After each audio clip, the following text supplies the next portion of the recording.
Good morning, good afternoon, and good evening, guys. Celtic Warband here, and welcome to another custom scenario in Rise of Mordor. The Dark Lord is summoning all evil servants to Mordor, and we have a massive host of orcs and Uruk-Hai that are moving through northern Ithilien on their way to the Black Gate. But little do they know that the Gondorians and Dale have set up an ambush for them. So I hope you guys do enjoy this battle. It is a pretty long one, but a pretty enjoyable one nonetheless. And without further ado, let's get to it. Alright guys, I'm not going to be going through the army comps the way I traditionally do in great detail, just because this battle is a very long one, but I think it appropriate to give you guys a tactical overview of the map so you can kind of get an idea of what to expect moving forwards. So very quickly here you can see that I am playing as the Kingdom of Dale. All of my units are in the yellow, and the blue represents the Kingdom of Gondor, commanded by Hamdog CDXX. The units moving forwards here are the Uruk-Hai, commanded by Azrian Fox, and following up is the Dunlendings, commanded by the Hunted. So we have our ambush split up into 4 different phases. The first phase is right here. I have 4 of my shipmen here on the far side, and we have some of the Gondor cheap units on the near side. The projected path of the Uruk-Hai is going to be following this snaking pathway through the trees, then through this choke point, and then up to the capture point, or the victory point. So this is the first phase. We each have some cavalry hidden in the trees here. I've got some of the Dale Regiment cavalry, and if you can see way down here, we have some of the Knights of the Silver Swan hidden in this area. So we'll be utilizing them as we see fit. The second phase is this phase right here. It encompasses holding this very large choke point. I've got some spear guards and some Dalian swordsmen. I've also got some of the marksmen of Dale up on the hilltop. You can see the cliff face is very pronounced here, so we should be able to have excellent positions for our archers. And also we've got some warriors of Lossarnak, the Prince's Coast Guards, and some of the Ringlow Vale Men-at-Arms. So all of these will be in the second phase. The third phase will be the hardest for the Uruk-Hai to break through. We've got a lot of marksmen of Dale and some rangers of Rovanion up on the cliff face, along with some Gondor bow militia. I've got some Lake Town guards here ready to push into this very small choke point, and we've already got some Pynithgillen spearmen and warriors of Lossarnak holding this area. The final phase is up by the victory point. Again, we've got some archers on the cliffs, and we've got our fountain guards and our Vineland watchmen, along with some Vineland guards and our generals. So hopefully that gives you a good overview of the map, but it looks like the battle is about to begin.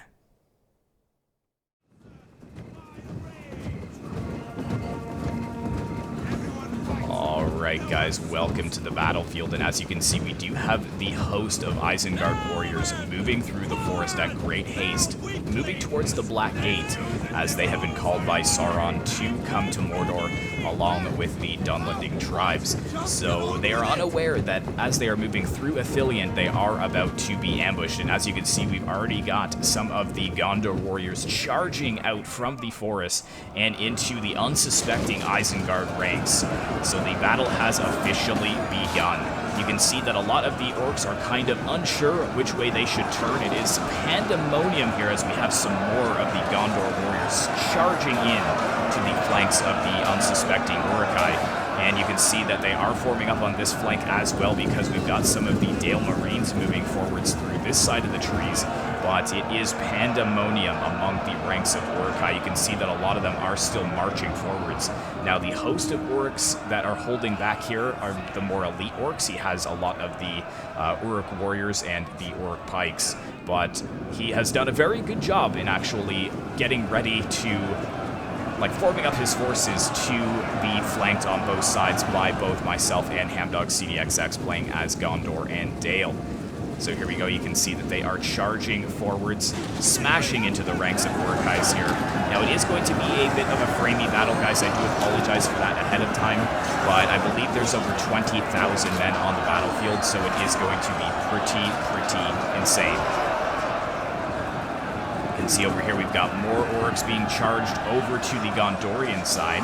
Gondor does have some of the Gondor, or the Pynithgillen spearmen. He's got some of the Hillmen of Lemedon, and he's also got some of these Enfiles coast levies, which are javelin throwers. You can see that they're ripping apart the Warlord's pillagers, which was the scout from the Dunlendings that was in the front of the Uruk-Hai forces. Unfortunately, the scout really didn't do their job that well because they failed to let the Uruks know of the impending ambush. But there we go, you could see that the units, the Hillmen of Lamedon, have wavered, and the Anvilus Coast levies are really having trouble tying down the Warlord's Pillagers on this flank. Over here as well, the Hillmen of Lamedon really struggling against the might of the Uruk-Hai. These are just Uruk-Hai scouts, so they're not insane. They're not very good infantry units, but when there's this many fighting one unit, I think this one is even flanking him in the side. That is Hamdog CDXX flanking Hamdog in the side. You can see that the unit is starting to lose a lot of its morale. Let's actually zoom in here and see the fighting up close and personal.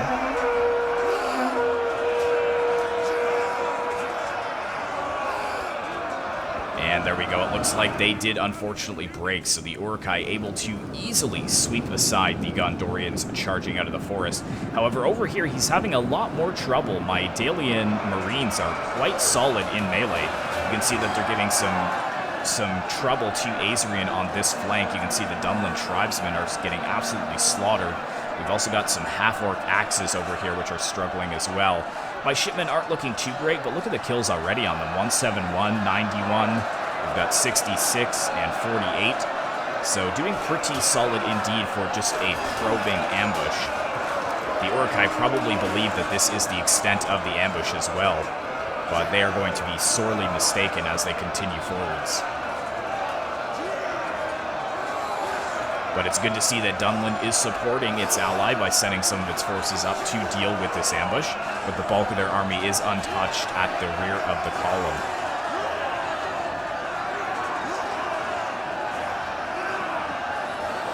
And just look at the host of warriors waiting.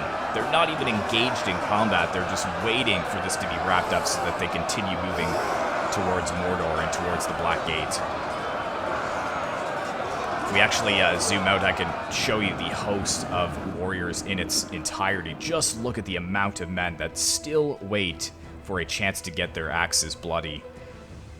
For a chance to get some Dalian and Gondor blood on their swords. Very, very solid. Huge amount of warriors in this ambush battle. You can see that the Uruks are so confident in defeating the Dalian forces here that they're already actually reforming their lines, preparing to move forwards once again once this is wrapped up. But as I'm saying, guys, these units were holding so well. Look, they're starting to waver now. We do have some of the cavalry coming in from the flanks as well. That's not going to be ideal. As soon as they charge into the backs, I'm sure that these units will start to break. Oh, they're actually going for the ones that actually broke already. That's not too bad, because they did get a bit of a charge into the half-orcs axes of Isengard. Come on, hold, brave Dalians, hold. Yes, slaughter those half-axes. Slaughter the Dunlending. Show them who the real men are in this battle.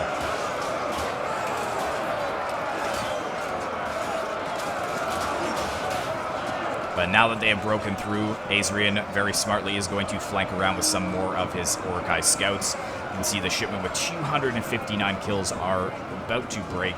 This one getting 140 kills, this one over here 98, and this one 74. I think these ones aren't doing as well because we've got some better units over here. Actually, my apologies, they are exactly the same. Maybe it was just because they were more outnumbered. Maybe these swords were able to get a shield wall on, whereas these ones did not. It's kind of hard to say. But that does wrap up this first ambush, guys, so let's go ahead and get to phase number 2.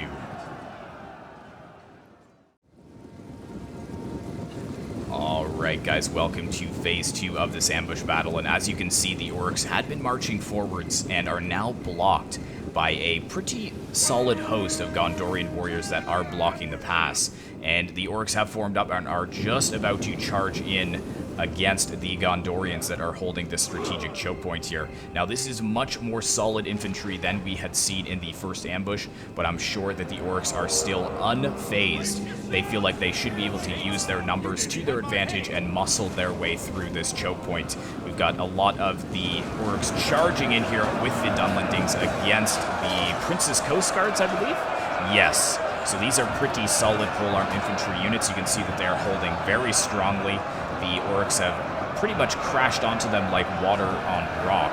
And they're being supported by the Ringlow Vale men-at-arms as well. A very excellent position for the Gondorians. You can see over here that we have some Peneth Gaelic spearmen with some warriors of Losternock. This will probably be the weakest position, just due to the fact that there is no halberds here able to hold back the cheap half-orc axes. But the warriors of Losternock still do a ton of damage. You can see I also have some of my Dalian marksmen up here that are going to be firing into the flanks of these units.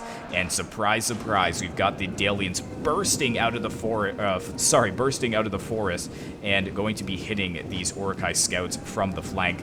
Looks like Azrian has realized that just in time. He is going to try and form up. And I'm not going to charge all of my units in here. That would be pretty foolish. I just charge forwards my spears to lock this unit in melee, and I'm going to try and flank around with my Dalian heavy swordman units. You can see over here that it is the same as well. A lot of my units are just breaking their cover of the forest. The Uruk-Hai scouts charging forwards to try and hold them back, but they are quite depleted. And yes, Azrian, just like that, has been completely surrounded. He is going to have to send a lot more of his infantry units in, and it looks like the Hunted is going to support with some of his Warlord's Bloodsworn, which are very solid melee infantry units. But yeah, the battle line is not looking very good for Azrian. You can see a lot of his units are already starting to waver. We've also got this Dalian Swordman unit that's just about to hit the flanks. Let's go ahead and see this charge. And there we go, moving into melee. Well done, Dale. A very successful ambush indeed. So the orcs were definitely caught off guard because I guess they expected that this choke point holding was it. So they were kind of baited into this trap, and then they were not really guarding their flanks very well. Unfortunately, though, you can see that I've got to turn one of my Daleman Swordman units around because we've got a huge charge here from some of the Dunlending cavalry. That was actually a disgusting charge. Let's take a look at how they dealt with that. Yeah, they are losing decisively because of that charge. We've also got another unit coming in, but thankfully it looks like the Uruk scouts are going to slow that charge and save the Dalian Spear Guards from that charge. But they are going to push forward some Uruk-Hai scouts into melee once again. Hopefully my units of Dalian swordsmen will be able to break those champion reavers, but they are elite heavy spear cavalry. Over here, though, it is just pandemonium for the Uruk lines. You can see that I've got my unit of Dalian spear guards here just protecting my swordsmen so that they are the ones that flank the flankers, or flank the attackers, my apologies. But this way, the flankers won't become the flanked, is what I was trying to say. You can see the Spear Guard is blocking a lot of the Warrior's Bloodsworn from actually reinforcing. Unfortunately, though, Azrian was able to sneak a unit of Uruk-Hai infantry around, and hopefully we will be able to break them before the Uruk-Hai warriors do get into melee with us. But yes, we are starting to crack this flank here. You can see my Dalian swordsmen doing very well, coupled with the Prince's Coast Guards and the Ringlow Vale men-at-arms. Let's actually just enjoy some of the battle scenes now. I love the white flag of Saruman coming in, though, as the flag bearers. I've quickly turned my Swordman unit around so that they don't get the flanking penalty, charged into the Uruk-Hai unit there. Really impressed with these Spear Guards. You can see that they are flanked on both sides and they are holding strong. They will not break, even with the champion reavers in the mix. I think my Dale swordsmen are struggling, though. We've got some of the champion reavers in there, and we've got some Uruk-Hai pikes that have pushed forwards. Looks like we've got some Eldar archers here. So they're starting to bring out their archers to try and crack this formation. However, the Dalian archers, the marksmen of Dale up here, are just racking up kills. 185 so far. You can see they are raining onto the Warlord's Bloodsworn here. We have very little missile block. Let's head back through the trees and see how the actual battle line is doing. So over on this side, we've done very, very well indeed. The Warriors of Losternock are pursuing some of the units that have routed. And now I've got my Dalian swordsmen pushing in against the Uruk-Hai scouts that are still holding in the front line. Meanwhile, the Uruk-Hai infantry are kind of besting the Dalian swordsmen, which I'm a little bit surprised about.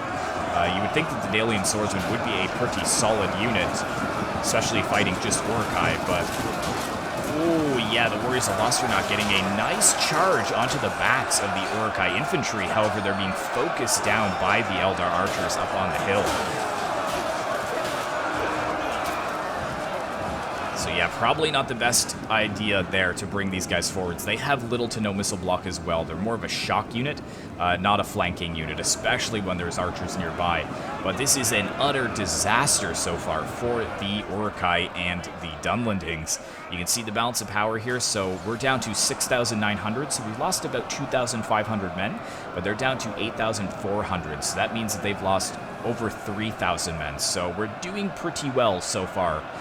They had the balance of power with the first ambush. The first ambush got utterly annihilated, but this one is doing quite well. Unfortunately, my Dalian Spear Guards over here have finally broken. Surprisingly, the Dalian Swordsmen are holding strong, but look at this. They've killed one of the Champion Reaver Cavalry. This Dalian Swordsman unit only has 15 kills, so very solid cavalry for the Dunlendings.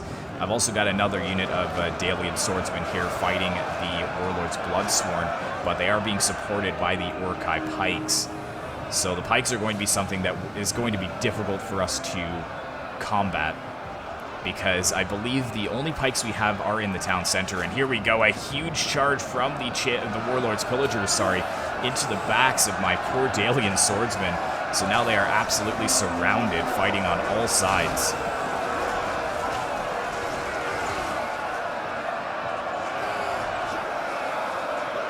Hold, brave men of Dale. Fight to the last. Very, very cool. This was a very successful ambush, but unfortunately we are paying for it with many lives. And how we do it over here. Looks like we're doing okay. We still have the Prince's Coast Guards here, which are pushing forwards, trying to break the Uruk-Hai Scouts and the half-orc axes. They are being supported by the Dalian Swordsmen. Let's go ahead and zoom into their fight. You can see the Dalian Swordsmen are pretty heavily armored, but then again, so are the Uruk-Hai infantry.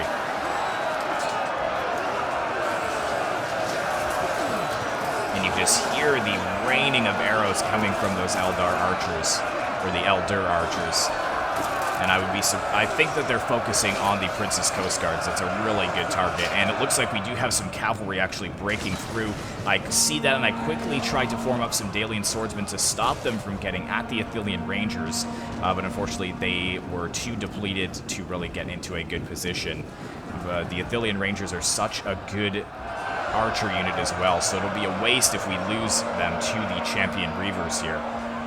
But we're still holding this choke point, which is very, very awesome for us. The more time that we can stall them, the more casualties we can sustain, the weaker they will get by the time they get to the final stand. And look at this, I'm so impressed with my Dalian Spear Guards over here. They've been fighting Uruk-Hai infantry, Warlord's Bloodsworn. More Warlord's Bloodsworn are trying to flank around, but they are holding strong. Such brave men.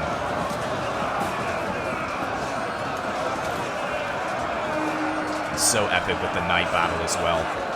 I'm sure that it's like utter chaos for the men of Dale. It's hard to tell friend from foe in this engagement, but it looks like we do have some of the Warlord's the Warlord's Bloodsworn trying to flank around the Dalian Swordsmen, and my Marksmen of Dale have finally used up their ammunition with 422 kills to show for it.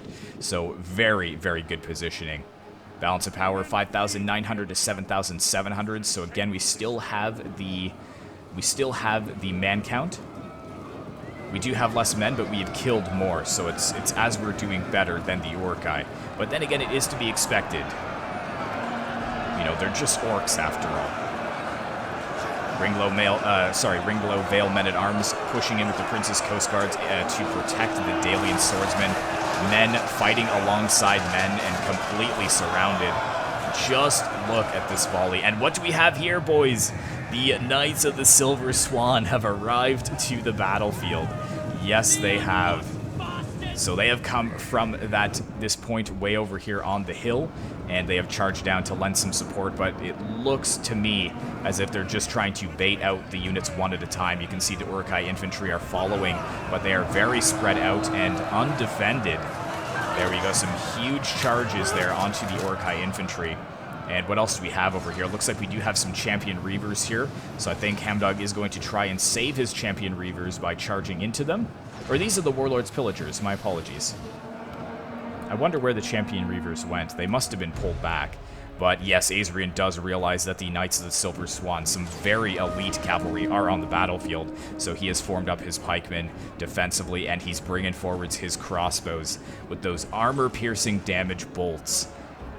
Going to try and be focusing down the Knights of the Silver Swan, and Hamdog does realize that he is being focused down by the Elder Archers, and he sounds the retreat. Hopefully he does get a charge quickly onto the Warlord's Pillagers to maybe save his Ithilien Rangers. Yeah, that was a pretty solid charge. Hopefully they will be able to break them. But we've got a cavalry engagement here, one that the Dunlendings will surely lose.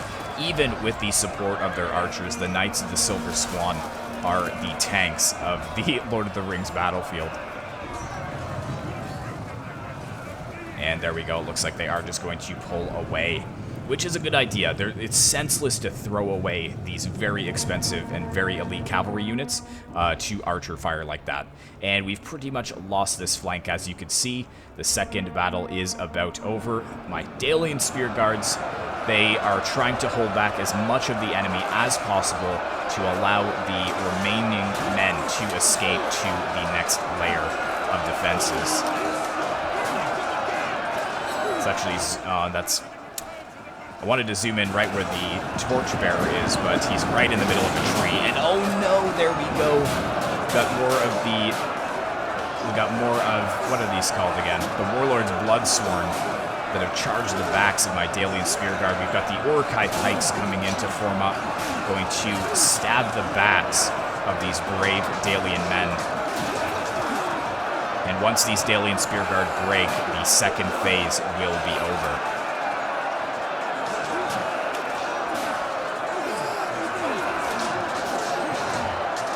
You can see in the distance that the Dunlendings are already forming up to move on. So they're unfazed at the fact that men are being slaughtered in the forest over here.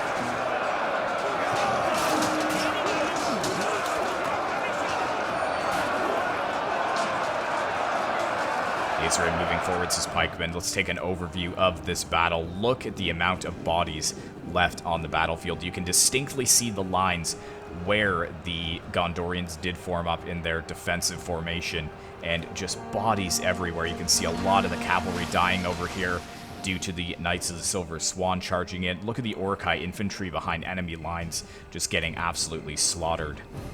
But then again, there is many more orcs left. This is still their game.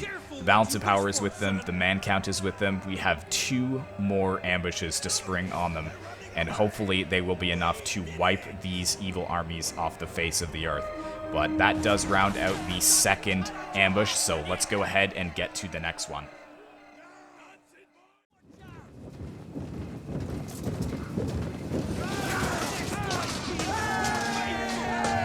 Alright guys, welcome to the third phase in this ambush battle, and as you can see, there are already some dead bodies on the floor.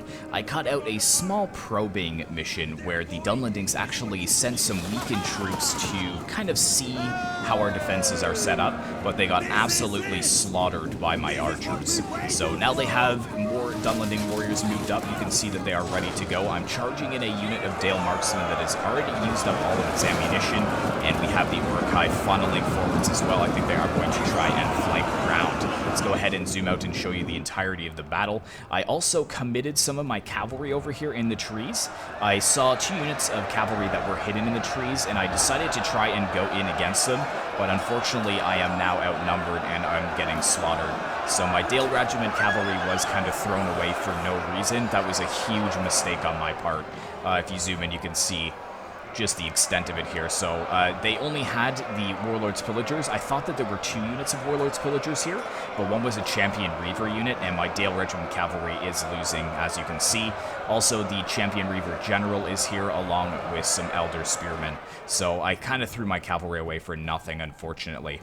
But you can see that this is the remainder of the Dunlending forces. He does have a lot of his Warlord's Bloodsworn up here, and we do have some of the Dunherd Archers, along with some Dunherds Chosen. And the Uruk-Hai are holding back their pikemen because they know that the archers over here will just dominate those pikemen before they even get to this very strategic choke point. Now, inside the choke point, this is going to be our best chance at a win because it's such a small area, or such a small gap, that we can almost mitigate the overwhelming numbers of the Uruk-Hai and Dunlading attackers, because their numbers are going to count for nothing here in this very small choke point. And we have some pretty good forces here. I've got, well, Hamdog has 2 units of Pinnith Gelen Spearmen, and I've followed it up with some Lake Town Guards. Now, these halberds are pretty solid. You just have to be careful not to allow them to be focused by archers, and Azrin is doing exactly that. He's moved forwards his Uruk-Hai crossbows to soften them up, but Hamdog is not going to allow that to happen. It looks like he is going to charge forwards with some warriors of Lussernuk, and I'm also moving forwards with another unit of archers that have used up all of their ammunition. You can see the Uruk-Hai crossbows are starting to take some pretty heavy casualties as well from the archers that are up on the slopes. My marksmen of Dale and the rangers of Rovanion over here, although they are exhausted, are slaughtering these Uruk archers. And here we go. I'm sending my Rangers of Rovanion in to attack these Uruk-Hai infantry units here. I'm just trying to lock them into melee and bait them to attack us, because right now they're being very calm and calculated about this attack. And I'm just trying to get them to push, basically. And the Warriors of Lussernuk over here, yeah, I'm not really 100% happy that this unit came out from the defensive choke point. It's just getting annihilated. Look at that. Look at that. Slaughtering them with the Uruk-Hai crossbows. There's no chance that they're going to reach the crossbows in melee. Absolutely disgusting. So we've also got some more Dunherd archers moving forwards over here. Finally, my Marksmen of Dale have broken. They did some decent damage to the Warlord's Bloodsworn. You can see that a lot of them are pretty weakened. And I think this is where the engagement is going to begin shortly. We've got some Ithilien Rangers that have used all their ammunition. Got some point-blank shots into the Uruk-Hai infantry. And it looks like Hamdog may pull them away. Yeah, looks like he is. Now look at this unit of Uruk-Hai crossbows, down to 75, and look how much ammunition they still have left. Hamdog, well done seeing that. He's actually trying to charge and lock these crossbows in melee. We've also got this unit of crossbows that is very, very close to our front lines. So I think he feels safe enough to move forwards and start focusing down my Lake Town Guards once again.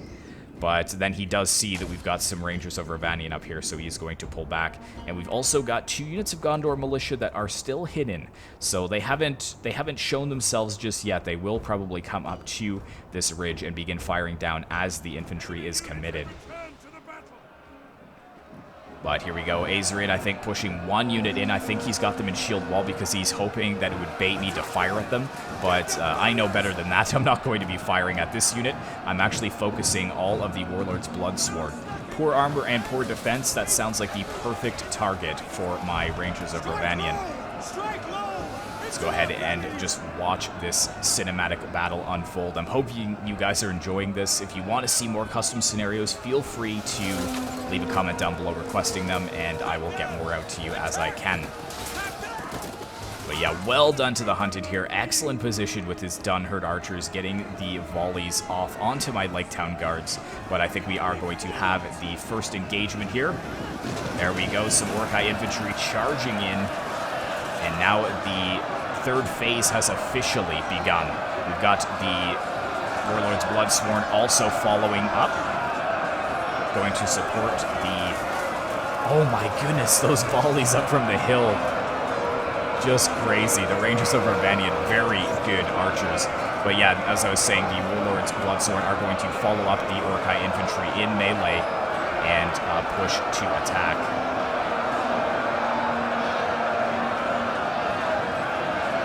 Look at those volleys raining down.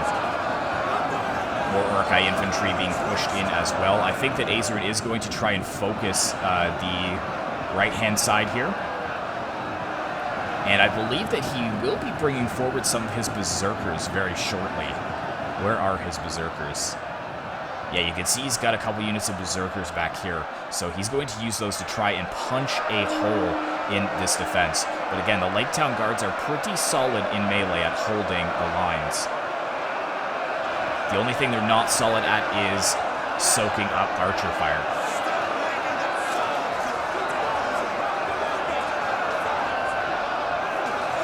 the hunted over here. He does have a couple units of the Warlord's Bloodsworn trying to bait the archers to fire at them instead of the backs of our own men. And actually, it looks like it might actually be working a little bit. Well, there we go. Those are the volleys from the Gondor militia. You can see they have shown themselves focusing down the Uruk-Hai crossbows, and begrudgingly, Ithilien has had to pull his Uruk-Hai crossbows out of range. Again, the crossbows don't have as good range as the archers. Even though these are bow militia, they have superior positioning and superior range, so Ithilien has no choice but to move them away. But this is what I was talking about, guys. We're going to follow these berserkers into battle. These guys are absolutely terrifying, and they just destroy anything that they come up against. Good fire arrow volleys into the backs of the Uruk-Hai, but their morale isn't low enough to justify us volleying fire arrows just yet. Oh, there we go. Charging through to the front lines. You can see that we've got some more warriors of Losternock coming in to combat the berserkers.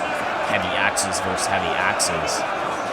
We also have some other units there in reserve. As you can see, I think one of my units of Rangers of Urbanian is waiting there, as they've used up all of their ammunition. And just as the warriors of Losternock charge in, the Pinith-Gellan spearmen are breaking from the battlefield. Let's zoom in and see the berserkers right in the front lines here.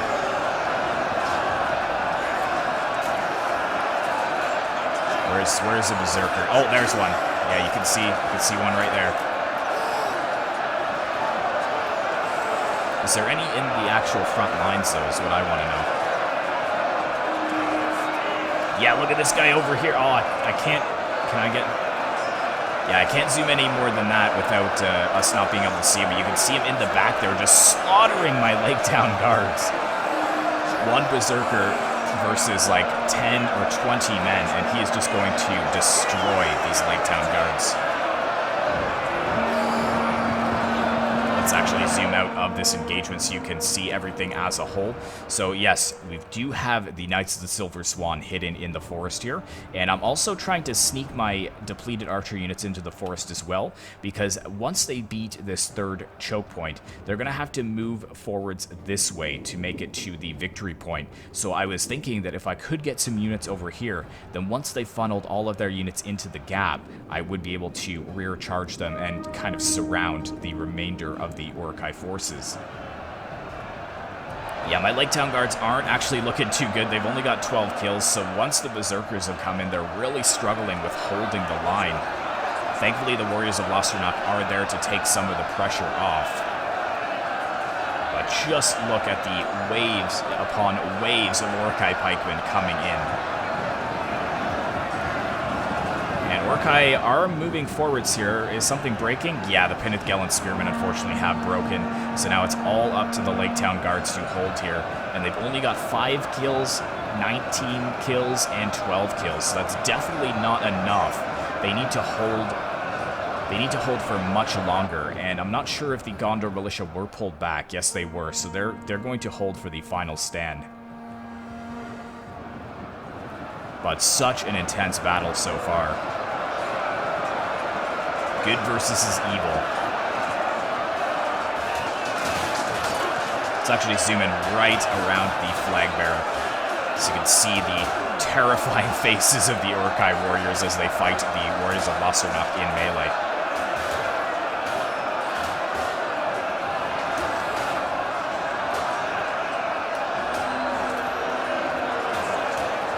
Of Losternock sinking to his knees after a blow to the stomach from an axe.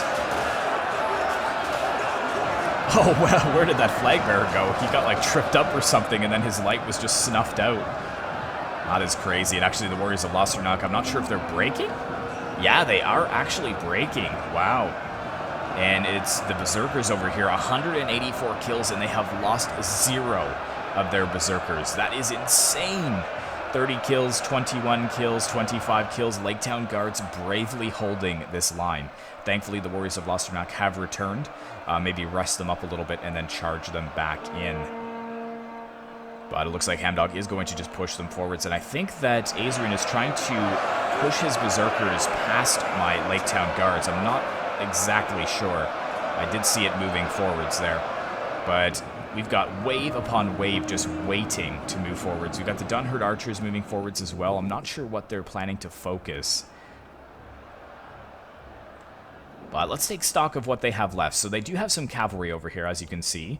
After they beat the Dale Regiment cavalry, the general is very much alive. We've also got the Elder Spearmen. But for the hunted here, this is the White Hand Stormers for Azrian. But for the hunted, he's brought a lot of Warlord's Hound Tamers. Brought some Elder Spearmen. He's also got some more Blood Avengers. These guys are heavy axes, basically elite executioners. Look at these axes. That is crazy. He also has a lot of his Dunherd swordsmen, which are the staple heavy infantry for the Dunlendings. And then for Azrian, he's got 2.5 units of Uruk-Hai crossbows. He's got very healthy pike numbers here. He's also got Dunherd's Chosen, 3 or 4 units there. Sorry, that would be the Hunted's. And the rest of the Hunted's forces are over here, Dunherd Archers and Warlord's Bloodsworn. But here we go, they have just broken through. Dunherd's Chosen charging my Lake Town Guards that have returned from routing. This unit is not going to return, unfortunately. And we've actually got some undefended Gondor Bow Militia that are going to be focusing this area. And we've got the Fountain Guards coming down here, but I think it's too little too late at this point now that they've broken through. Here is a huge charge. I'm so glad we caught that with the Swan Knights, eliminating that unit of Dunlendings that have gotten a little bit too far away from their lines. You can see that we do have some of the Dunlending units trying to catch the Swan Knights, but the Gondor Bow Infantry really focusing them down. And let's take stock of everything that's happening here. So we got Berserkers over here. Looks like he is going to flank them around, Azrian. We've got 1 unit of Lake Town Guards holding. We do have the Fountain Guards slowly pushing forwards to close this gap up, and the Swan Knights are retreating, which is a good idea, I think. Dunherd's Chosen taking huge amounts of damage from the Gondor Bow Militia as they are brought further and further behind enemy lines. Look at them being slaughtered here. That's insane. And oh no, a huge charge. The Swan Knights coming back and eliminating that unit as well. And now the Fountain Guards are here to close this gap. So looks like reinforcements have arrived just in time. Thankfully, this brave unit of Lake Town Guards over here, they are still holding against overwhelming odds with only 39 kills to their name. But yeah, Swan Guards should be holding strong here. We do have some of the Warlord's Bloodsworn that are caught by the Fountain Guard. And we've got another unit pushing in to block this area. The Swan Knights need to pull back and out of range of those Elder Archers, though. That's what all of the archers for the enemy armies are focusing right now, is those the Swan Knights. Surprisingly, this unit here is exhausted. Unfortunately, there is a little bit of a bug with the Fountain Guard that if you keep them in their formation while running them, like let's say you're trying to deploy them to another area and you keep them in formation while running them, even if you rest them, they will not actually recuperate from their exhaustion. You have to take them out of formation first, and then they will recruit from their exhaustion. So it looks like Hamdog has run them in formation, and now they are all exhausted. But thankfully, the Berserkers are actually hitting the Fountain Guard from behind, but that does allow the Gondor Bow Militia to get some good volleys off on them, and also the Fountain Guard over here just slaughtering them, throwing them to the floor with that charge. And yeah, now it's looking pretty dire. I think that Hamdog is trying to reform his Fountain Guards. You can see that there's Uruk-Hai infantry trying to funnel behind the Fountain Guard, but Hamdog was aware that Azrian was doing that and repositioned. One of his units already breaking here, I think thanks to the Berserkers. Those Berserkers did take some pretty heavy casualties thanks to the Swan Knights charge. But now things aren't looking too good, because these Fountain Guards were the best pikeman units that we had, and they are just not performing well because they're so exhausted. And we've got more Dunherd's Chosen charging in.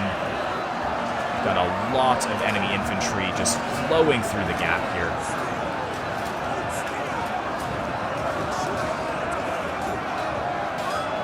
Thankfully, the Fountain Guards are holding most of the Dunherd Chosen warriors at bay.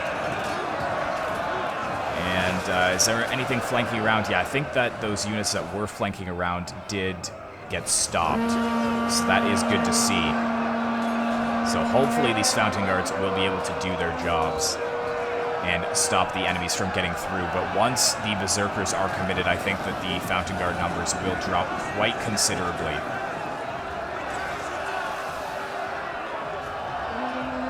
Come on, hold, brave men of Gondor. Oh no, and my Lake Town guards were pushing back in. They had returned from routing, and I had them over there, and they're just getting wiped out by these heavy axemen. Oh, that is brutal. Oh, there we go, Fountain Guards skewering some of the Dunlendings on their pikes. Well done. Slaughter them, men. In retribution for the brave men of Lake Town that sacrificed their lives on this battlefield. It's a lot of warriors here. Let's go ahead and zoom out, make sure we're not missing anything else here.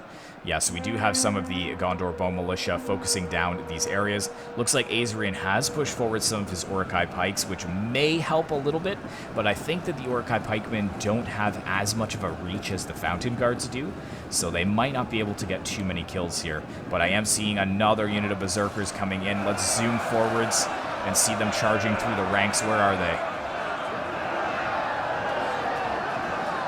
You can see that they're right here, so I think they're trying... Yeah, there we go. Yep, they're pushing right through the Fountain Guard ranks and challenging the Fountain Guard in combat, in melee.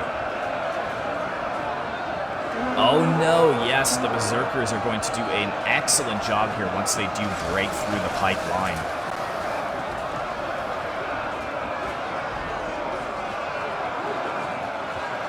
Come on, brave men of Gondor, hold against these Berserkers. Thankfully, the Dunlendings are trying to support the Berserkers, but they're not able to get through thanks to the pike wall. A lot of them being slaughtered over on this side, trying to flank around, trying to sneak, hugging the cliff face and trying to sneak around the unit, but they're just being skewered on the pikes. Oh no! Uruk-Hai infantry getting in there and supporting their Berserker brothers in melee. And you can see the Uruk-Hai pikemen also forcing the Fountain Guards back. We've got more Uruk-Hai infantry forming up, and I believe those are the Uruk-Hai crossbows as well, maybe getting ready to focus down the Swan Knights should they return. Let's zoom out once again and take stock of the battlefield. So just utter slaughter here. The second phase was very successful, but I think this phase was just as successful, but we have lost quite a few elite units in the process. Taking a look at the balance of power here, 3,100 men remain for us and 4,100 remain for the enemy forces. So that means that they only have 1,000 man advantage on us. But can we do it? That is the question. The Swan Knights are very much alive. You can see 42 out of 60 here, and these ones are pretty much full strength. I've also got these Marksmen of Dale here, which I was hoping that the Uruk-Hai and the Dunlendings did not notice they were there. Then we will be able to close the jaws on our final ambush.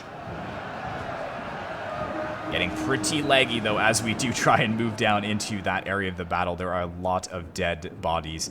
And look at this. We've got Gondor archers here that have arrived to volley the backs of the warriors of the Uruk-Hai and the Dunlendings. And you can see that Ithilien is quickly trying to reform his crossbows. We've got the Dunhurt swordsmen reforming to face that direction, hoping that their shields will block them from taking unnecessary casualties. And a lot of wavering over here for the Warlords Bloodsworn. You can see a couple of them wavering here. This unit had already broken and has returned. But then again, the Fountain Guards. This is... I'm so shocked that Fountain Guards are as solid as they are. I mean, I should be shocked because they are the elite of the elite.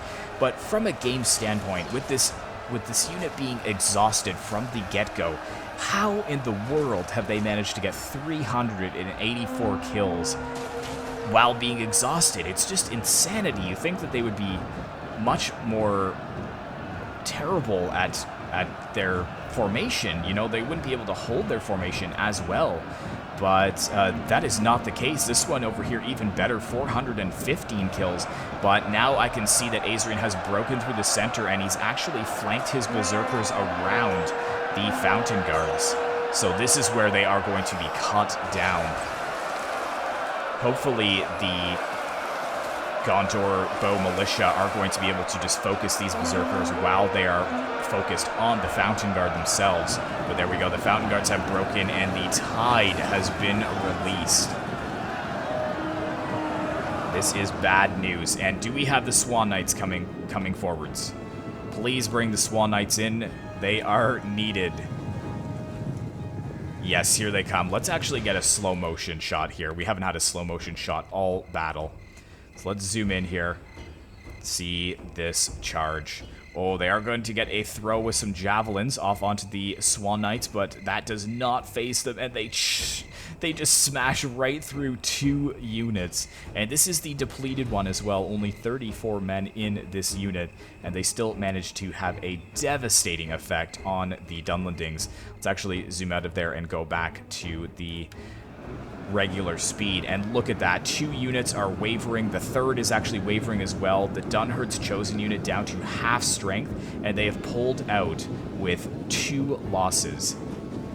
All the while, the Gondor Bow Militia are focusing them down. Let's see another charge here. Disastrous results for the Hunted, sending so many units in here. Never underestimate a depleted cavalry unit, especially Swan Knights. Huge charge there, racking up some kills. I'm not sure if he's going to leave them in melee now. I think it might be a good idea and just focus down as many units as you can with the Gondor Bow Militia. But we do have the other units of Swan Knights charging forwards. And what is left here? Yeah, so it looks like the Gondor archers are going to be pulled back to this point so that they can fire down onto the units as they do move forwards to the final phase. But yeah, the Swan Knights here, look at this, 2 units left charging into the pikemen, and they still are managing to get kills. 1 Swan Knight left. Absolutely insane. And just when they thought it was done, here comes another wave of Swan Knights, and they have the hill advantage as well, charging down the slopes, ripping through these elite blood-sworn warriors and also the Blood Avengers. Looks like we got the Berserkers quickly trying to follow in to lock these Swan Knights in melee. They will be good at actually inflicting casualties. I was struggling for the word there. But inflicting casualties on the Swan Knights. You can see this one is quite depleted with only 107 kills. But oh no, it looks like he is going to go for the archers. All of the undefended archers here from the Dunlendings. Nice charge there. We do have some Uruk-Hai pikemen that are in range of these archers, so hopefully they will be able to support them. Where is the 3rd unit gone? Okay, they're over here, so they're waiting, which is a good idea, but unfortunately, Ithilien has his Uruk-Hai pikemen here trying to defend these units, but now they're being focused down by the Gondor archers up on the cliff face, and I'm not sure where this Uruk-Hai infantry is going. Actually, oh yes, he knew that my units were over here. He knew. So he's sending his Uruk-Hai infantry, his berserkers, over to deal with my archer units. That is frustrating. Not too bad, though. 213 kills with that Swan Knight unit. Pretty solid indeed. He got a rear charge on the Uruk-Hai pikeman unit with those Swan Knights. You can see that there are depleted units of Uruk-Hai infantry desperately trying to hold. Swan Knights kind of dipping to and fro. We've got the Blood Avengers trying to catch them. They're actually surprisingly fast. They managed to catch one of the Swan Knights. Oh, but now he's just going to turn and charge and wipe them out. Oh my goodness. Charging right after. Or sorry, cheering right after the charge there on the Blood Avengers. And yes, look at this. Ithilien is not playing any games. He knows that there are units in this forest, and he is sending so many units to deal with us. So yeah, this was a failed attempt at an ambush, but I think after being ambushed 3 times, Ithilien is done with it, and he's actually charging his berserkers in over here against my archers. I'm sure that they will just slaughter them in a melee fight. Yeah, not a trouble at all. Hold, brave men of Dale. I'm sorry I've thrown your lives away. I wasn't aware that they knew. Rangers of Rovanian in over here fighting the berserkers as well. But I guess this is just a perfect opportunity for Azrian to rack up more kills on his berserkers. I don't want to miss too much else of what's going on the battlefield, though. Those archers are going to die, there's no question about it. And I think that that is pretty much the third phase said and done. So the balance of power is pretty much the same, but look at the man count, guys. I think after these 3 archers are destroyed, they will still have about 1,000 man advantage on us. But we're holding strong. But we really need to make up the numbers in the final phase. So yeah, the archers are just being absolutely slaughtered, unfortunately. The berserkers muscling through the rangers of Ravanian first, and the Dalian marksmen will follow. So that is it for the third phase, guys. So the final phase is about to begin.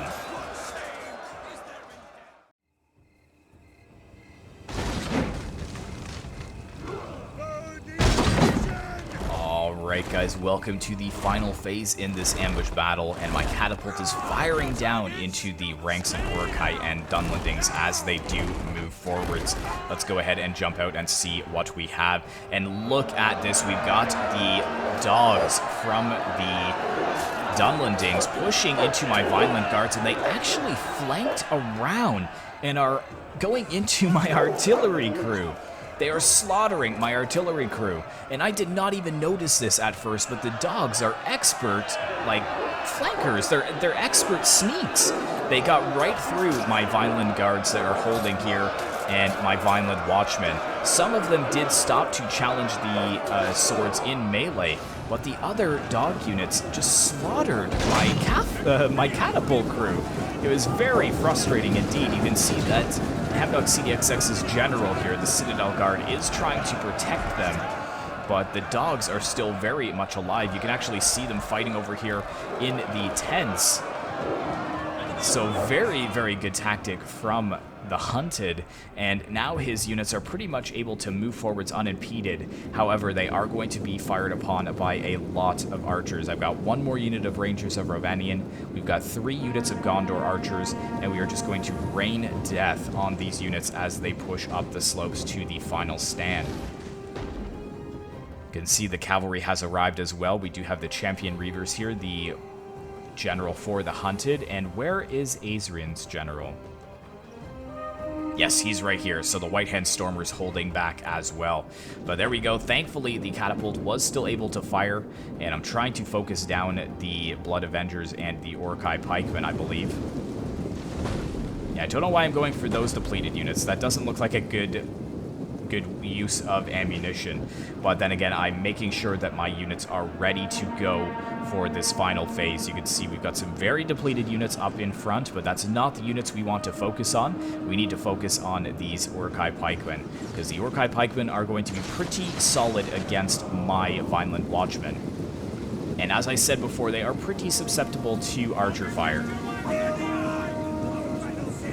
And there we go, they are moving up the slopes, all the while being fired upon from the cliff face by the Gondor archers. And good on them for coming up in waves, not one single blob. They've actually spread out their forces quite considerably.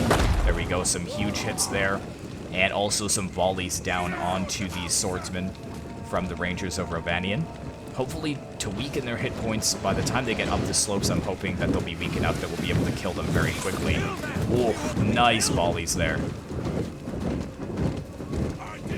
Look at them moving up the hilltop there. That's so awesome. But I think we are about to see some engagements. In fact, it's already started. We've got the Blood Avengers over here from the Dunlendings taking on my Vineland Watchmen, and they're getting absolutely slaughtered. I was very surprised to see how poorly these guys were performing, but then I realized, look how short their actual pike is. It's not a very long reach. So that is going to be very concerning for me, considering that I have to deal with the Uruk-Hai Pikemen, which have a very good reach. Here comes my general, though. I'm pushing my general forwards out of my formation, basically, to go after these undefended units. And wait, actually, I'm not sure. Yeah. Oh, I changed my mind. Yeah, that's right. I did move forwards, but then I changed my mind, realizing how many units were there. I can't afford to throw my general away just yet. I have to keep him alive. And there we go. Looks like the catapult has used up all of its ammunition. Only 9 kills. How terrible that is. And you know why? It's because of the stupid dogs are still alive. Taking on my catapult crew once again. They've slaughtered so many of them. I'm down to 12 out of 40 in the catapult crew. Absolutely disgusting. You can see we've got these Citadel guards here formed up in the town square. But they are going to be needed on this front because my Vineland watchmen are being slaughtered and my Vineland guards are not that far behind.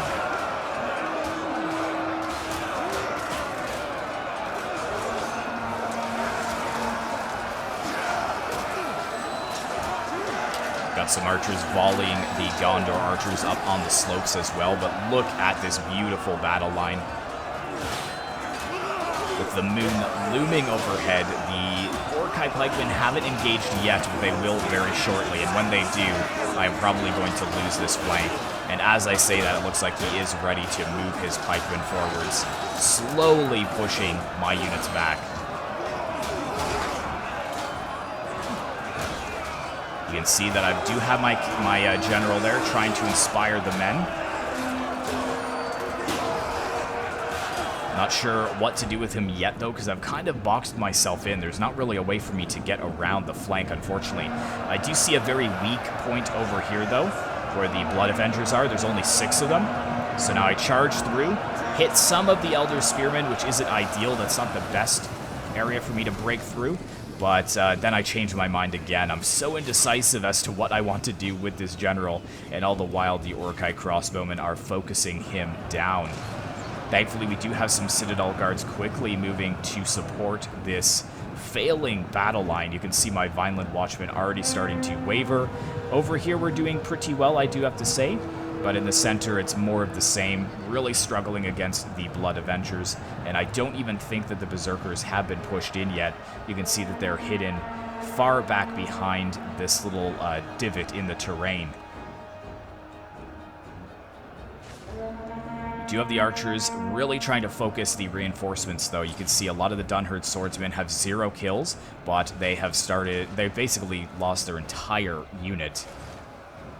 Thankfully, the Citadel guards are just getting into formation. This unit does need to move over here, though, to support the center, and I'm basically just waiting with my general for an opportunity to get around the lines. But Azerin is noticing that the center is looking pretty weak, so all 3 units of his Berserkers are coming in, and this is going to be terrible for my defense.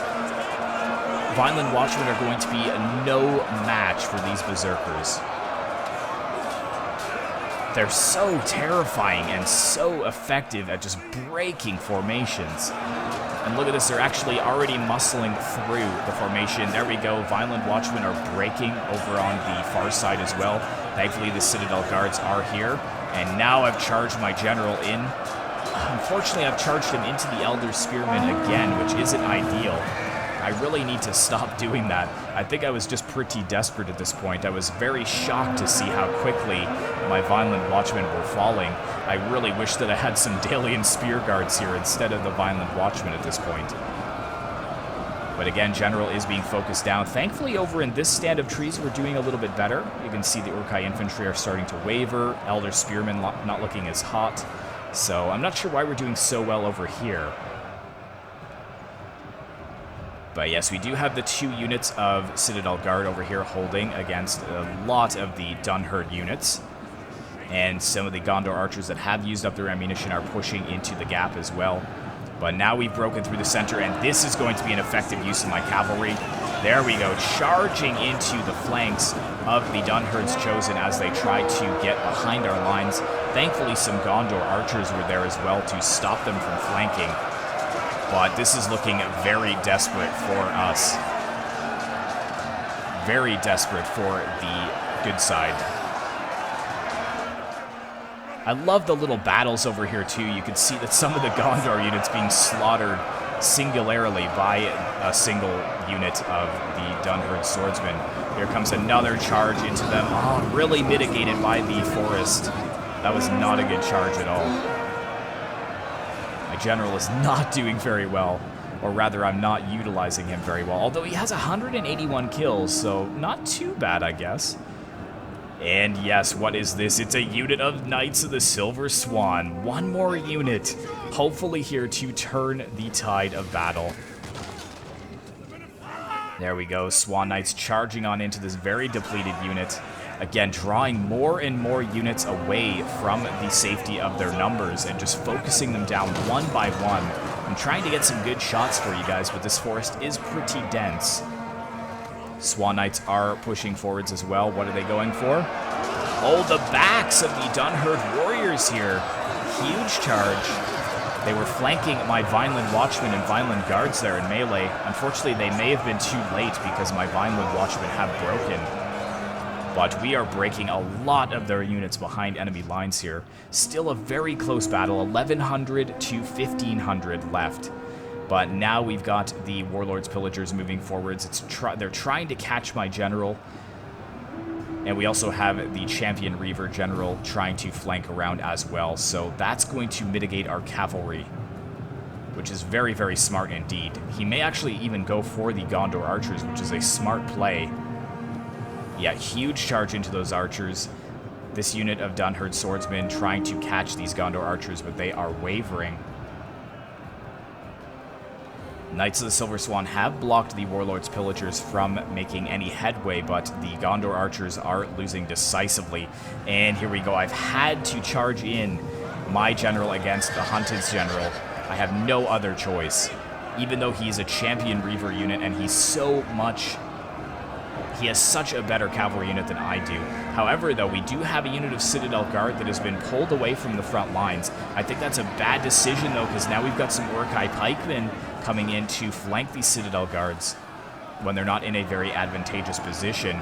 We've also got some more Uruk-Hai warriors here pushing into the flanks where my general is fighting the Hunted's general. And still they have the Dunherd Archers. Come on, Swan Knights, just eliminate those archers. And once again, I have MVPs on the battlefield. This unit of Vineland Guards are still holding strong against overwhelming numbers. Here we go, nice charge there with the Swan Knights into those Dunherd Archers. And now they're going to turn around, maybe focus the pikemen, which are facing the wrong direction here. Yes, and look at that. Well done to Hamdog, actually just swooping in to hit it, and he's already moving on to the next target.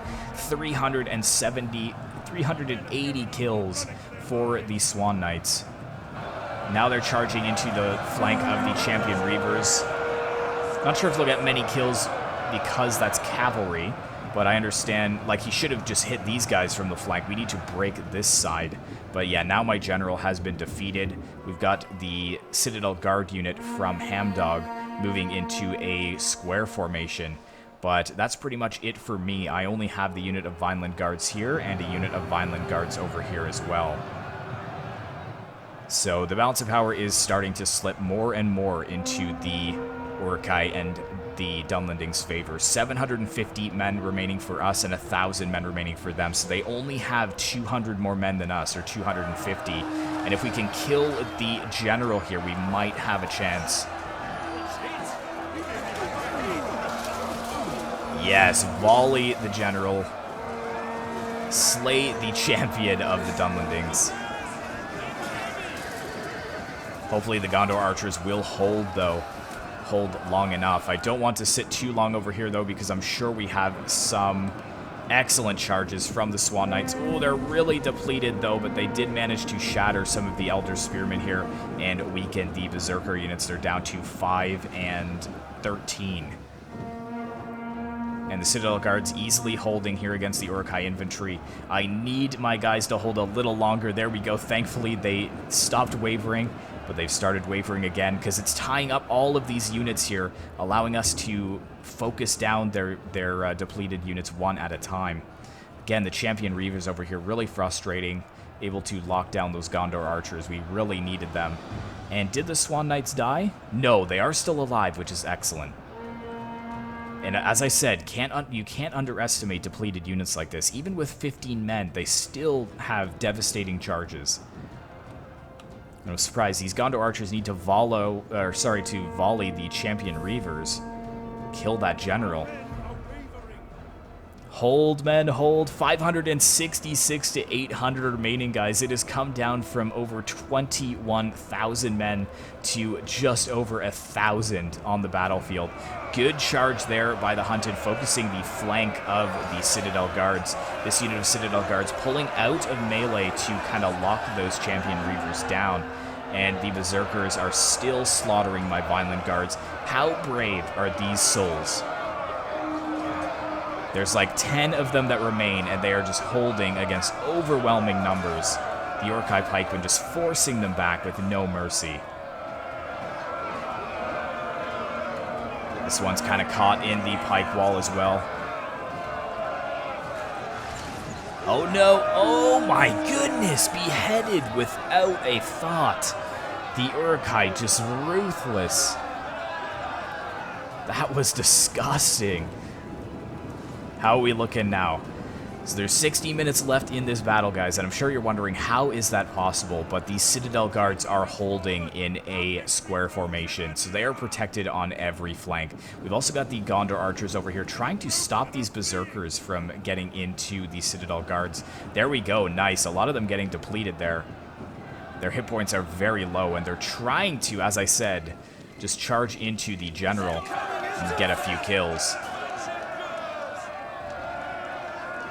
It's ridiculous that I think these units are unbreakable because they come down to like 1 man remaining, 2 men remaining, and they just will not break. But there we go. My units have been completely defeated, so now that has released the White Hand Stormers and some of the Uruk-Hai infantry and pikemen to focus down the general in this final stand. And we do have the Swan Knights over here. Now they're down to 4, but they've managed to get a number of kills against this unit of Dunherd archers that was undefended. Kind of caught out all alone. And we've got some more Dunherd archers charging forwards to maybe surround the general. The Gondor archers focusing down those Uruk-Hai pikemen. Good target to go for there.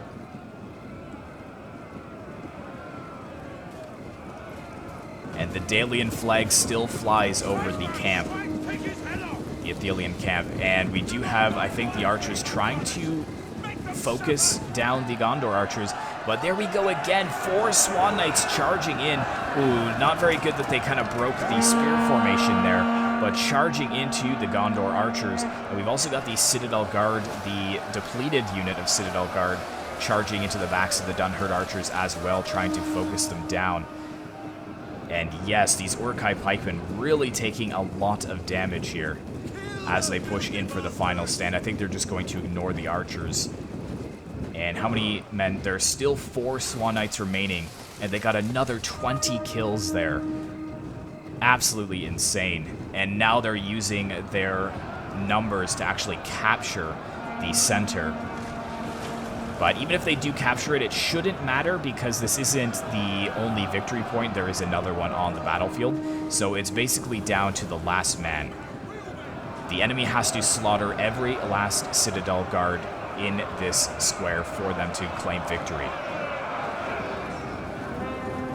Gondor archers still have a few volleys left, but smartly, we do have the White Hand Stormers here from Azorian Fox trying to push those archers away. And now we've got 2 pikeman units clamping their jaws down on the Citadel Guards. But look at the numbers, guys. 345 men to 563. Such an incredible close battle. And the White Hand Stormers are now surrounding the Citadel Guard on all sides, but then again, these guys are beasts. They will hold for quite a long time. We do have the Swan Knights charging in to the backs of the White Hand Stormers, disrupting their formation there a little bit. And come on, the Gondor archers need to get some volleys into the backs of the pikemen. Pikemen turning to defend their flanks and push towards the Gondor archers. I think with this unit here, the Uruk-Hai infantry, the Gondor archers should just challenge them, because as they're pulling away, they're taking casualties. Oh, yeah, see, that's exactly what I'm talking about. Just face them in melee. They're so depleted as it is. Well, this pikeman unit also looking pretty depleted. This Citadel Guard unit is challenging a depleted unit of Uruk-Hai infantry, and the general is just holding strong. The disgusting Uruk-Hai have hoisted their flag over this campground, but the Citadel Guards will still hold. And yes, we do have some of the Dunherd archers breaking due to their general dying. Let's actually zoom into this fight and see the Citadel guards challenging the White Hand Stormers in melee. You can actually maybe see a little bit better over here where the torches are. The White Hand Stormers do have pretty massive shields as well, so they should have pretty good melee defense. But then again, the Citadel guards are armored to the nines.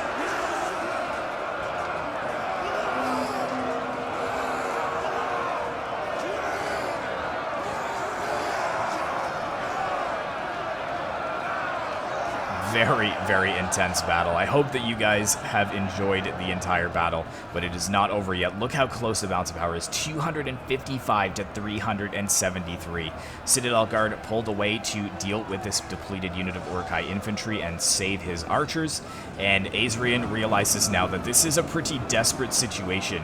His general was actually losing decisively in that engagement, so he's going to try and pick apart these units one by one.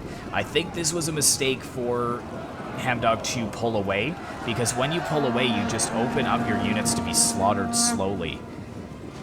If he had charged in with the Citadel Guard and then maybe flanked with the archers, it would have been a different story. But here we go, we've got this Uruk-Hai infantry unit breaking. This unit of pikemen are desperately trying to catch the Gondor archers, but what I would do is just turn around and charge them. Yeah, there you go, nice job, nice job. So now these pikemen don't even have their pikes out because they're engaged in melee. They have no form of formation. And they're also exhausted. Meanwhile, the Gondor archers are exhausted as well, so I'm not sure who's going to win that engagement. It's 87 men to 48 men, so probably the Uruk-Hai pikemen, I'd imagine. But we do have some more Gondor archers coming over this direction. Hamdog is reluctant to break his Citadel Guard formation, and I would keep it there personally. Especially now that the White Hand Stormers have wrapped up that unit of Citadel Guards. But balance of power is still very, very close. It's 200 to 300 men, guys. There are 500 men left on the battlefield. Obviously, someone will claim victory here, but victory at what cost? I'm sure if the evils win, the victory won't really bother them that much because they'll just make they'll make more orcs. But if the humans win, if the Gondorians win, at what cost did they claim victory? At the losses of 10,000 brave Gondorian and Dalian men trying to hold this battlefield and walking away with maybe 100 men, a handful of men surviving this engagement. But here we go. Looks like the Gondor archers are holding long enough for the other unit of Gondor archers to flank the Uruk-Hai pikemen. This might actually break them in time. We do have the other unit of Uruk-Hai pikes quickly moving forwards. But again, Hamdog is reluctant to break his very good formation here. Oh, and that's too bad. The archers are now caught in the jaws between the two pikeman units. And again, Hamdog trying to run them away, but they're so depleted at this point that he should have just left them in melee. Their hit points are gone, so now trying to pull them out, they're just going to get annihilated by those pikemen. But here we go. It is pretty much down to just the Citadel Guard. This unit of archers is wavering as well. And we've got 140 to 297. And there's 8 minutes remaining because Hamdog does try desperately to break these two units of pikemen. He uses a lot of kiting tactics with the Citadel Guard. The Citadel Guard are an insane unit, very, very strong. Look at their armor, 103, melee defense 53, missile block is 70, and that doesn't even include when they're in a formation. If they went into like a spear wall, I think it would go up to 100 maybe, because it gives an extra 30. There we go, he is going back into that defensive formation. Azrian is going to move to either side with his pikemen and then just push them from either side and close the jaws on the Citadel Guard. The Citadel Guard have had quite a battle so far, 148 kills to their name, 147 for this pikeman unit and 38 for this one. And the White Hand Stormers are desperately trying to catch these Gondor archers. There's only 21. I'm not sure if it's that big of a deal, but the White Hand Stormers have taken quite a pummeling. They've lost almost 100 men in their unit.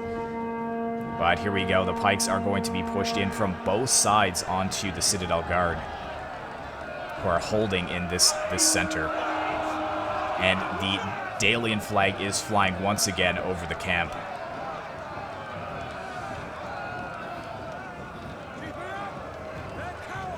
And here we go.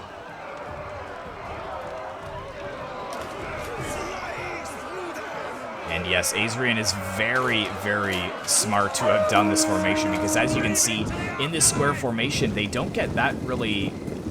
The Citadel Guard won't get that many kills because they're locked into a static formation. So just keeping them at pike length, he was going to be able to just focus them down, but Hamdog realized that, and he quickly turned around and charged this pikeman unit before it got its pikes down. Got more pikemen moving forwards. I think the White Hand Stormers should be on their way back. Yes, they have finally wrapped up the Gondor archers. And now the pikemen are just going to hope that they can break the Citadel Guard in melee here. Yeah, I'm seeing a lot of pikemen dying here, a lot of Uruk-Hai pikemen. Citadel Guard pretty much ignoring the pike wall, getting in between the forest of spears and slaughtering the pikemen at close range.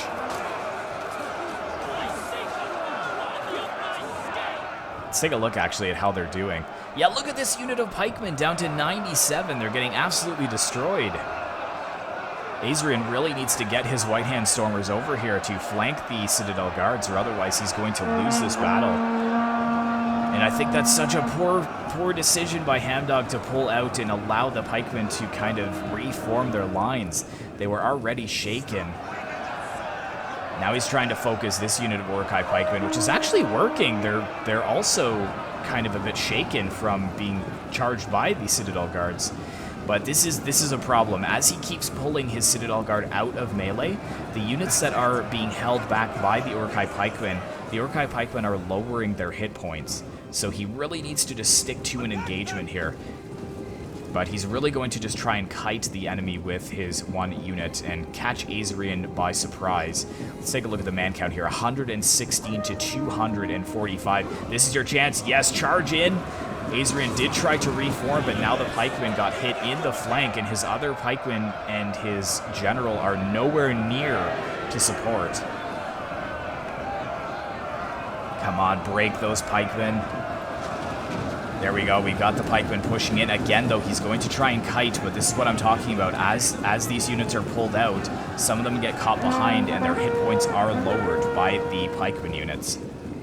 So he's got to be very careful with doing that. White Hand Stormers are closing in as well. He's kind of backing himself into a bit of a corner. He needs to be careful, but yeah, Azrian is not going to play that game. He knows that if one of his units gets caught out in the open, that he will lose. So he is actually going to pull back to the safety of the victory point and form up his own defense. We've got 114 to 244 men, so about 300 men remaining. And here comes the Citadel Guard now. Pikemen must hold. Both of them are exhausted. The White Hand Stormers is very tired. And here come the Citadel Guard. Try not to run them. You don't want them to get too depleted. We've got the White Hand Stormers going into a testudo, stationary testudo. Here we go. He's forming up to actually hit the flank of the pikeman here, which is very smart. Azrian is breaking his pikeman unit to push forwards to that position. And there you go. You can see that the pikemen are holding in that direction, which is good to see. And there we go. Charging into the flanks of the general, who is in testudo. We'll give him some pretty good buffs to his defensive stats. But we will have to see if it pays off. Citadel Guards, you can see how much they're losing men now, and pulling out like this is such a bad idea. If he had just left them in melee, they might have been able to break one of the pikeman units. 112 to 243, so one man lost for each of them.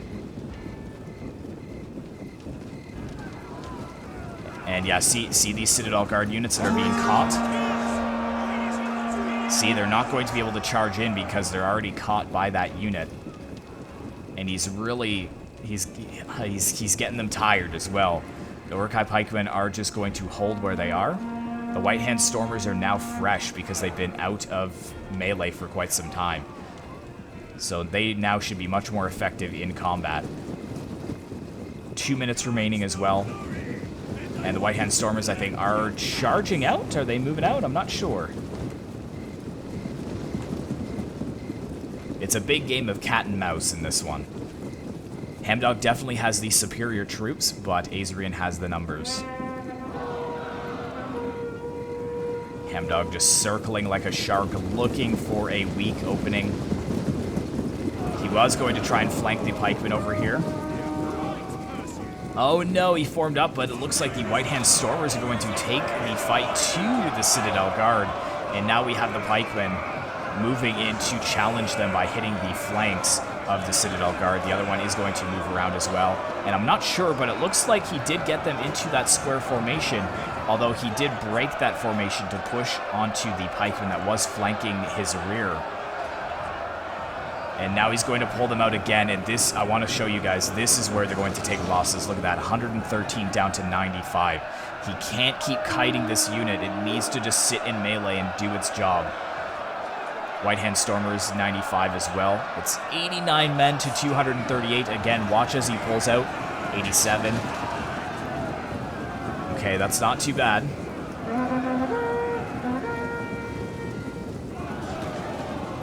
See, they're catching him as he's pulling back. 84, 83, 82, 77. Look at them getting slaughtered.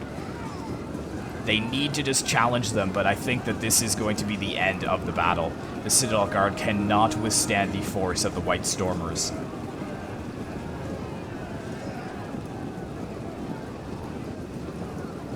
And now I think Hamdog realizes how many men he is losing from the Citadel Guard, and he is going to challenge them in melee, but I doubt they're going to get enough kills to turn this battle around. With 8 seconds remaining, you can see that the enemy will win this battle with 237 men remaining. A very valiant defeat. Let's quickly just look at the end results before we end the replay. What a marathon of a battle, but such a fun one indeed. So starting with my Dalian force here, you can see 251 for my cavalry general, but throwing my Dale Regiment cavalry away. I think that I made two big mistakes in this battle, which cost us the victory. A, if I hadn't have pushed my cavalry in to challenge the Hunted's cavalry and I had them in reserve, we probably would have won the battle. Same thing with me throwing away my marksmen of Dale by putting them into the forest. If I had them in reserve, they may have been enough units to get victory for our side. So I made two really fatal mistakes in this battle, which probably cost us the victory. But nonetheless, you can see my units did pretty solid. One unit of Dalian swordsmen getting 380 kills here, which is really good. My marksmen, though, look at this, 277, 492. All of the Rangers of Rovanian almost getting 300 kills or over 300 kills, so very well indeed. Looking at Hamdog's, his Citadel Guard still managed to get 208 kills. His cheap units getting over 100 kills, not too bad. Warriors of Lothar 254. Other Citadel Guards is 223 and 131. Fountain Guards, even though they were so exhausted, 469 and 398. So those units would have been maybe more helpful in the final stand. If we had Fountain Guards instead of my garbage Vineland Watchmen, we may have also won the battle. It's hard to say. But the Swan Knights also just cleaning up the battlefield, as well as his archers doing really well. Looking at Isengard's force, I mean, all around they did pretty solidly. One of the Uruk-Hai infantry getting 326 kills, which is excellent. But look at these berserkers, guys. 276, 330, and 691. Very good kills all around there. And the Hunted, his general getting 169. His other cavalry unit getting 252. His Dunherd archers seem to rack up quite a few kills, which is really good to see. His war dogs were so annoying on knocking out my catapult early on, so it only got 6 kills. But the rest of his units were kind of focused down because they don't really have that much of a missile block. But thank you so much for watching, guys. I really hope you enjoyed today's epic ambush battle. Be sure to like, comment, and subscribe if you'd like to see more content like this in the future, and I will see you in the next one.